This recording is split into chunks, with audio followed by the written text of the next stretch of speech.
संविधान के पिछले क्लास में हमने भाग 4 राज्य के नीति निर्देशक तत्वों को समाप्त किया था और आज हम जो है भाग 4 का किसके बारे में डिस्कस करेंगे, मौलिक कर्तव्यों के बारे में डिस्कस करेंगे, जिसको बाद में जोड़ा गया था। मूल संविधान में मौलिक कर्तव्य नहीं थे। ठीक है, सबसे पहले याद करना यही है, ये हमारे जहन में यही होना चाहिए कि मौलिक कर्तव्य जो है वो मूल संविधान में नहीं थे, इसको बाद में जोड़ा गया है। तो बाद में कब जोड़ा गया है, तो एक एक करके इसको समझते हैं कि मौलिक कर्तव्य जो है वो मूल संविधान में नहीं था। मूल संविधान में नहीं था। मौलिक कर्तव्य जो है वो मूल संविधान में नहीं था।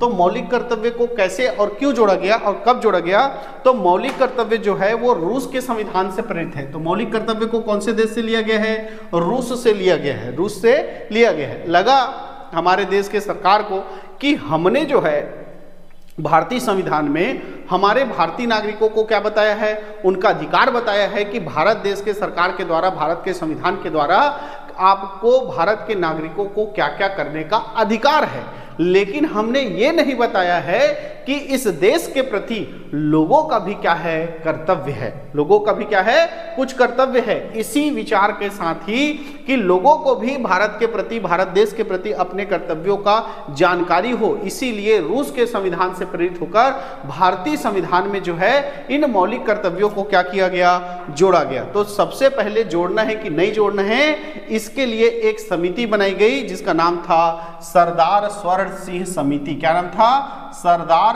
स्वर्ण सिंह समिति। तो इसी सरदार स्वर्ण सिंह समिति की सिफारिश पर संविधान में एक नया भाग 4 का बनाकर अनुच्छेद नंबर 51 का के तहत मौलिक कर्तव्यों को क्या किया गया, जोड़ा गया। और इसको जोड़ने के लिए लाया गया 42वां संविधान संशोधन 1976। तो 42वां संविधान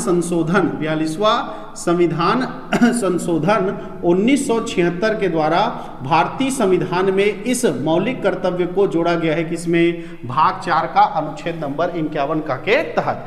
जब संविधान में इस मौलिक कर्तव्य को जोड़ा गया, कब, 1976 में, तब भारतीयों के लिए केवल 10 मौलिक कर्तव्य बताए गए थे। कितना, 10। कितने कर्तव्य बताए गए थे, 10 कर्तव्य बताए गए थे, जो आपको व्हाइट बोर्ड में दिख रहे हैं 1 से लेके 11 तक। उसमें 1 से लेके 10 तक जो मौलिक कर्तव्य है वो कब जोड़ा गया, 1976 में जोड़ा गया। और 86वां संविधान संशोधन 2002 के तहत है ना, 86वां संविधान संशोधन 2002 के तहत जो है एक और कर्तव्य जोड़ा गया।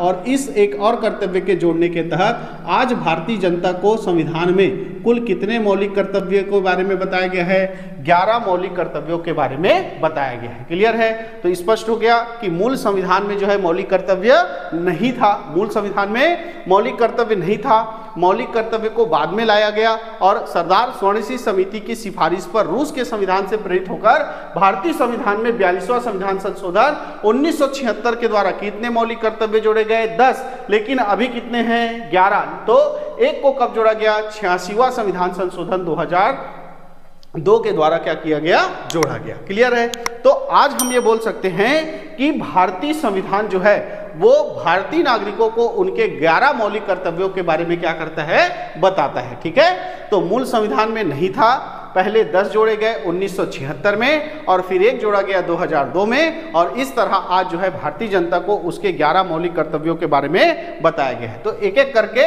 देखते हैं कि क्या 11 कर्तव्य होते हैं हम भारतीय नागरिकों के अपने राष्ट्र के प्रति। तो पहला लिखा है, प्रत्येक नागरिक का यह कर्तव्य होगा कि वह संविधान का पालन करे और उनके आदर्शों, संस्थाओं, राष्ट्रध्वज, राष्ट्रगान का क्या करे, आदर करे। यानी प्रत्येक भारतीय नागरिक का यह कर्तव्य है कि वो जो है कि इसका संविधान का पालन करें। तो हम अपने कानूनों का क्या करते हैं, पालन करते हैं। और उसके आदर्श, जितने भी सरकारी संस्थाएं हैं, राष्ट्रध्वज है, राष्ट्रगान है, उनका हम आदर करें। ये हमारा क्या है, पहला कर्तव्य है।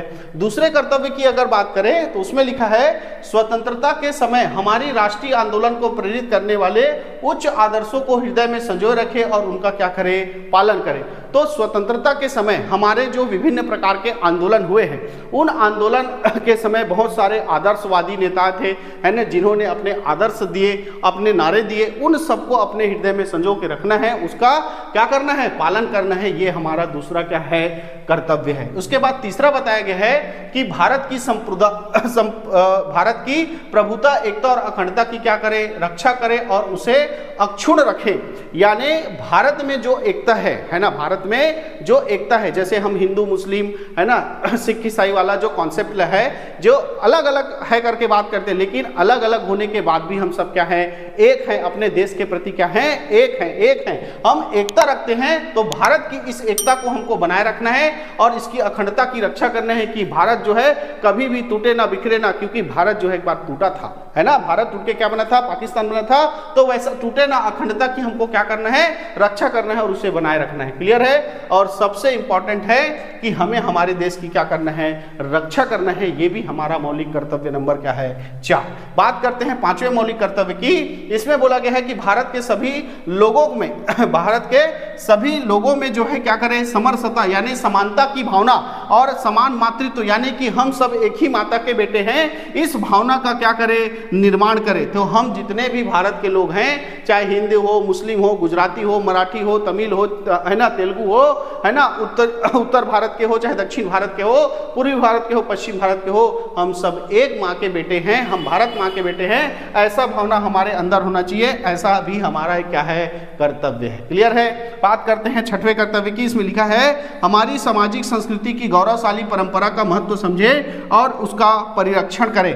हमारा जो संस्कृति है, देखो हमारा जो संस्कृति थी, उसको अभी भी हमको क्या करना है, बना के चलना है। देखो हम अभी क्या करें, पाश्चात्य संस्कृति में ढलते जा रहे हैं, या ऐसा नहीं करना है हमको। हमारा ये कर्तव्य है देश के प्रति कि हमारी जो संस्कृति है, उस संस्कृति को हम बनाए रखें और उसको आगे हम क्या करें, रक्षित रखें, उसको संजोकर आगे तक बढ़ाते रहे। ये भी हमारा क्या है, कर्तव्य है।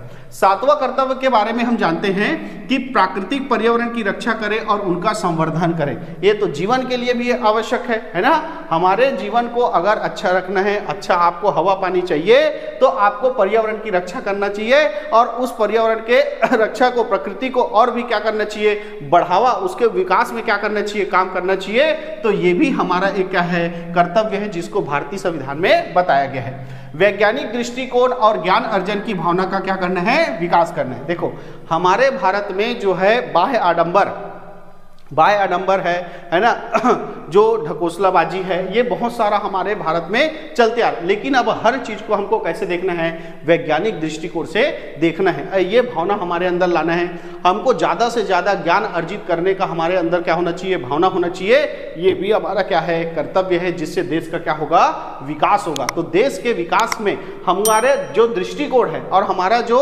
ज्ञान अर्जन करने की भावना है, ये भी हमारा देश के प्रति क्या है, कर्तव्य है। इसके बाद लिखा है 9वां कर्तव्य की सार्वजनिक संपत्तियों को क्या करें, सुरक्षित करें। तो जितने भी सरकारी भवन है ना, जितने भी सरकारी संस्थाएं हैं, उन सब की रक्षा करना भी हमारा क्या है, कर्तव्य है। इसके अलावा लिखा है 10वां कि व्यक्तिगत एवं सामूहिक गतिविधियों के सभी क्षेत्रों में उत्कर्ष की ओर बढ़ने का क्या करें, सतत प्रयास करें। हमें खुद ही और सामूहिक रूप से सबको लेकर आगे बढ़ने का प्रयास करना, ये भी हमारा देश के प्रति क्या है, कर्तव्य है। तो ये 1 से लेकर 10 कर्तव्य ये 1976 में जोड़ा गया था। और ये जो 11वां कर्तव्य है, जिसमें बताया गया कि माता पिता संरक्षक के द्वारा 6 से 14 वर्ष के बच्चे हेतु प्राथमिक शिक्षा प्रदान करना, ये भी हमारा कर्तव्य है। यदि आपके आसपास में, आपके घर में कोई बच्चा है जिसको प्राथमिक शिक्षा लेना है, 6 से 14 वर्ष का बच्चा है, तो उसको प्राथमिक शिक्षा दिलवाना, ये भी आपका क्या है, कर्तव्य। केवल माता पिता का नहीं, वो संरक्षक, यानी आपके घर में अगर कोई से 6 से 14 वर्ष का बच्चा है जिसका आप पालन पोषण कर रहे हो, तो उसको प्राथमिक शिक्षा दिलाना, ये भी आपका क्या है, कर्तव्य है। क्लियर है। तो इस तरह संविधान के भाग 4 का में हमारे संविधान के द्वारा हमारे भारतीय नागरिकों को हमको क्या बताया गया है, कर्तव्य बताया गया। क्लियर है। तो यहां से हमारा भाग 4 का जो अनुच्छेद नंबर 51 कम है मौलिक कर्तव्य, वो उसको बताया गया है। इसके बाद हम जो है भाग 5 पढ़ेंगे, जिसमें बताया गया है केंद्रीय या संघीय कार्यपालिका, लेकिन उसको आज नहीं पढ़ेंगे, इसको पढ़ेंगे कल। आज के लिए इतना ही।